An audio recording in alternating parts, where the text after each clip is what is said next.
It was the day of a family dinner centered around my 3-month-old son, Alexander. While everyone was enjoying their meal, my 8-year-old niece, Emma, was the only one not eating. Instead, she was intently watching Alexander. Alexander was also staring back at Emma, moving his arms and legs. Seems like Alexander has something to say. Then Emma began to speak, and what she said was astonishing. My husband Michael's face turned pale and his lips trembling. Michael had been called out on a secret he thought only he knew. Seeing this, I decided to expose Michael's truth right then and there. I'm Jessica, a 25-year-old housewife. I married Michael, who is 3 years older and works in an office 2 years ago. Despite the challenges of new motherhood, we were living a happy life as a family of 3. My sister Sophia and her husband live nearby. Ever since I was pregnant, Sophia has been a great help, often coming over to assist with chores and keep me company. One day, Sophia told me something unbelievable. Her 8-year-old daughter, Emma, my niece, apparently has a mysterious power. Sophia recounted an incident. When she and Emma were driving, Emma suddenly said, "We should take another route. There will be an accident if we go this way." Sophia didn't understand why Emma would say such a thing, especially when the road ahead looked clear. But Emma looked so serious that Sophia decided to change routes. The next day, we learned from the news that a major accident had occurred on the road they were initially going to take. Sophia was horrified to think what might have happened if she had ignored Emma's warning. There were other instances too, like when Emma predicted a burglary in the neighbor's house, which actually happened. However, Sophia had warned the neighbors in advance, so they were able to evacuate with their valuables, avoiding any loss. I am not a fan of the occult, so I just found Sophia's stories creepy, and I didn't really believe Emma had any special powers. I told Michael about it, but he also brushed it off, saying, "Well, strange things do happen." By the way, ever since I got pregnant, Michael started coming home late, often drunk. I wished he would help me with the baby or the housework, even just a little, but that never happened. He had promised to co-parent when we found out I was pregnant, but after the birth, he left all the child care to me. Finally home! Michael's drunken voice would wake up Alexander, who I had just put to sleep. Holding a crying Alexander, I told Michael, "Please keep it down, you're waking Alexander, and can you please cut back on the drinking and come home earlier?" Michael yelled back, "I have work obligations, okay? You should be grateful you can live this way. Stop nagging me." His shouting woke Alexander again, who cried even louder this time. I was angry at Michael's words, but arguing with a drunk person was pointless. All I could do was put Alexander back to sleep. 2 weeks later, Sophia and Emma came to visit on a day when Michael was home. Seeing Alexander for the first time, Emma said, "He's so tiny and cute," and was completely enamored with the baby. But after a while, Emma started glancing at Michael. Curious, I asked, "Emma, what's going on?" Emma replied, "Jessica, it looks like Alexander has something he wants to say." Looking at Alexander in his crib, he was staring at Emma. Then Emma said, "This is a secret from Michael," and whispered something in my ear. Upon hearing it, I was so shocked that I lost my words and stared at Michael. Michael, who knew nothing, simply met my gaze. I said to Emma, "But Alexander is just a baby, he can't talk." Emma looked serious and said, "It's true, he's saying he doesn't want to be away from Mommy, and to be careful around Daddy."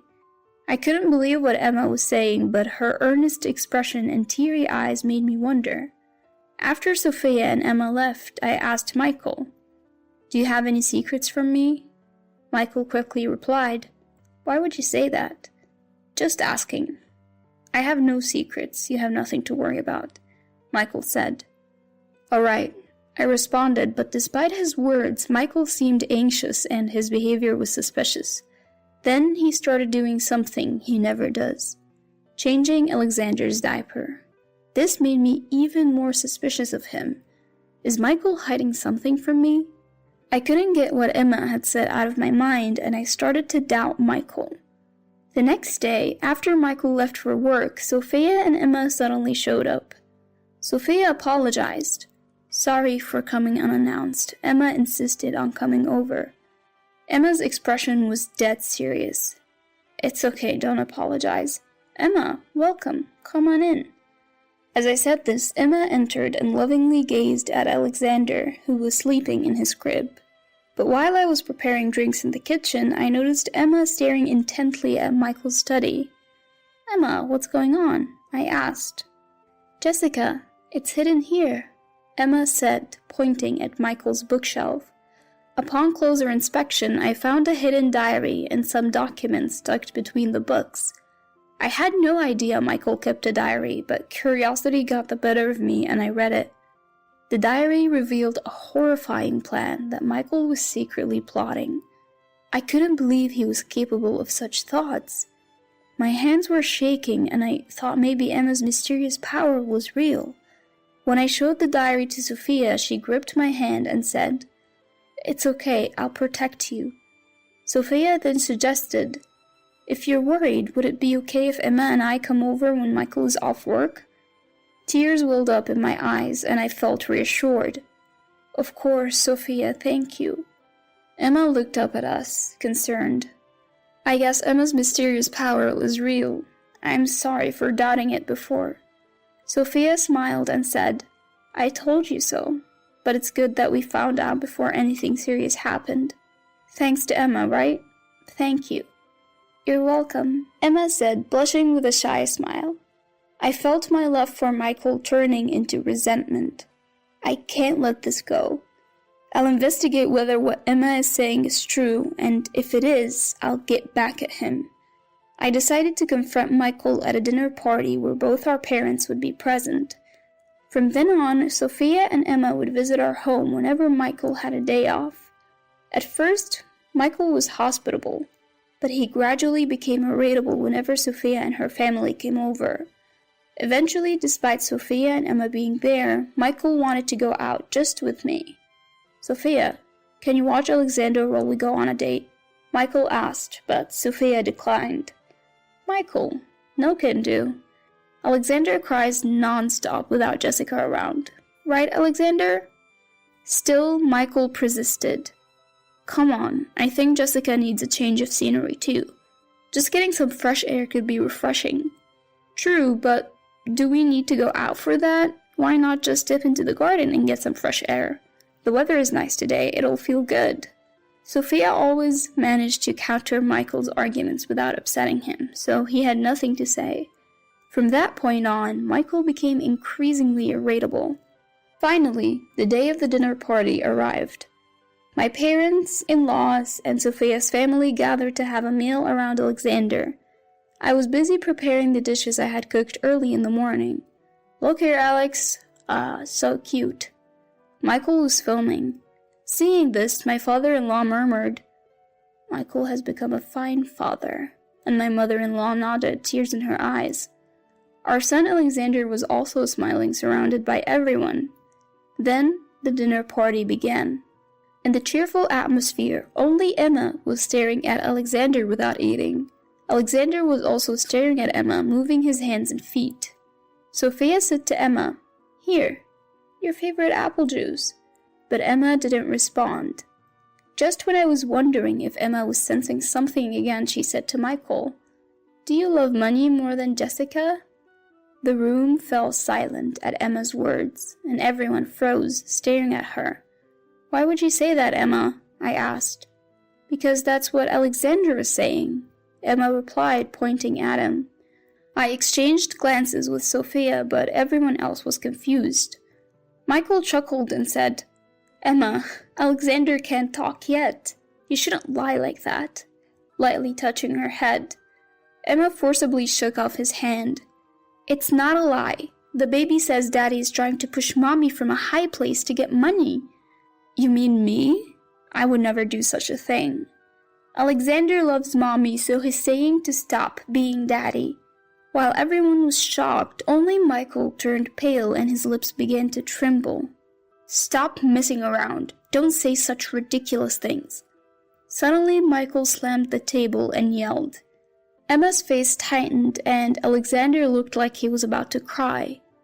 I wanted the dinner party to be pleasant, but that seemed impossible now. Michael had lost his temper at Emma's words before I could even bring up the topic. His reaction was like an admission of guilt. With a cold gaze, I confronted Michael. "So, you've been cozying up to a woman you met at a club and inflating company expenses, haven't you?" Michael looked flustered and said, "What are you talking about?" I thrust the diary I found on the bookshelf at him. "It's all written here. Are you planning to deny it? That's about a subordinate at work. I would never do something so stupid."